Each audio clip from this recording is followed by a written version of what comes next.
Alright, my little oretics, it's that time once more. So go ahead and grab your coffee, grab a snack, and grab your favorite listening buddy. We're about to return to the story of the dark and twisted soul of Drelic Draco the Vengeful. Now, we're going to be finishing his story tonight. But know this in advance. The child is responsible for a great evil, and what you have learned so far is not the worst thing he has done, though it is still a mark of shame on the Draco family line.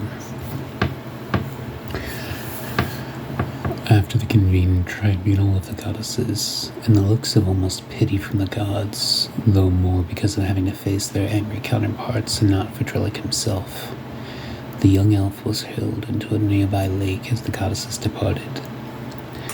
I mentioned last time we gathered around the fire that Lilith had placed her own curse upon him. Though the attempted murder of Kelix Sabra would have been enough on its own, there is a greater harm still that he will commit. Thinking he had somehow outsmarted the divine core, Drelic continued on in his misguided self-indulgences. He would frequently invade other realms and force them into subjugation. He would forcefully procure their gold, silver, cattle, and wheat of downtrodden kingdoms, and in general just find new, inventive ways to be a nuisance to others. And his actions invariably caused many ill scars that would last for centuries.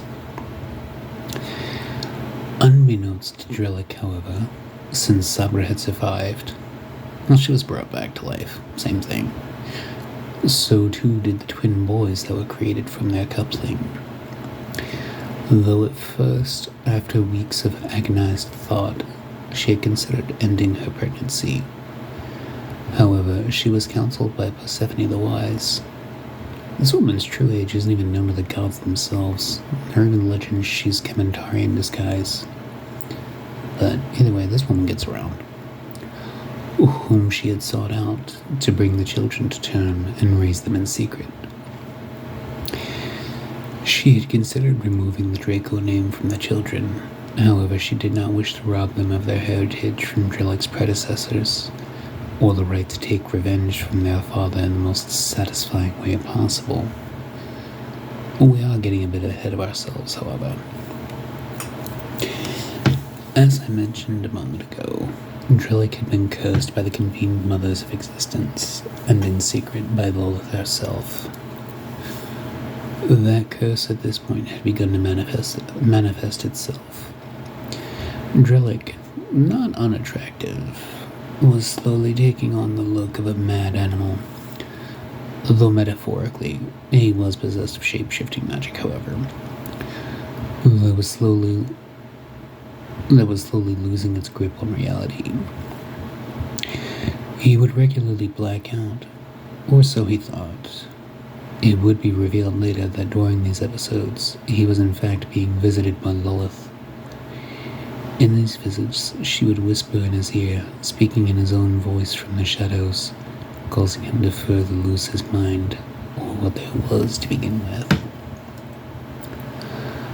Finally, on the first known occurrence of the day of the Chimera, the madness took full hold of him, his voice leading him to the heart of the marsh of Aurelia.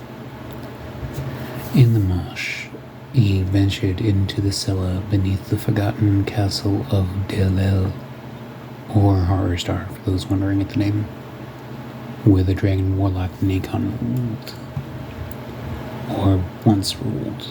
As you know from previous videos, from previous stories, he was defeated. Are you catching on to where this is going? I am speaking to one of you in particular. You know who you are. Descending into the bowels of the earth, the cracked, forgotten flagstone slowly gave way to maintained, fitted onyx as he wound down, eventually happening upon an absolutely gargantuan dragon statue, glaring at the world with ruby eyes filled with hatred and disgust. The most startling thing about the statue was that, were one to inspect it, they would find it had a heartbeat. Driven by the voice, Drelic drew forth a dagger he wore at his waist and pulled it across his wrist, letting his blood pour into the mouth of the statue. Moments passed before anything happened, and the world of Romakai was forever sorry for this occurring to begin with. The dragon roared as it came to life, proclaiming itself as Nerakai, child of the gods of darkness. It claimed ownership over a Drelic's soul in it and its parents' name. As Nerakai spoke, Valkyrius appeared behind Drelic, scythe in hand, standing silently. Nerakai stated that he would reward Drelic for freeing him and being a good servant for his mother with a swift death. Blinking in shock, Drelic looked on, too weak to move from blood loss as the massive talon crushed him. Profound sadness and pain etched on his face. Valkyrius raised the scythe as he called forth Drelic's soul. Wrapped in black chains, Valkyrius set the butt of his scythe upon the ground as they sank, tears pouring down his face as he was forced to take his son to Mamacedo. After news of his death had been announced, after Valkyrius had returned to tell Persephone of her prophecy having come to pass, Calixabra appeared before Drelic's siblings, Bora and Farah, telling them of their twin nephews who she was instructed to leave in their care. At the goddess's behest, they immediately became the guardians of the twin-crowned princes, Angelus and Orion Pendragon Draco. For now, little ones, we will end the story for tonight.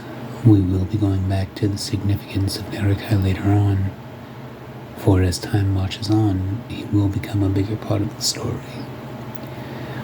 Next time, we will begin to tell of one of the golden ages of the Draco family.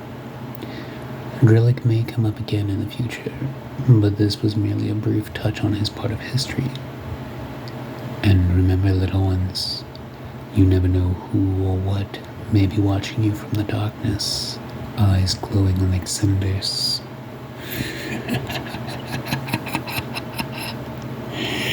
Sweet dreams.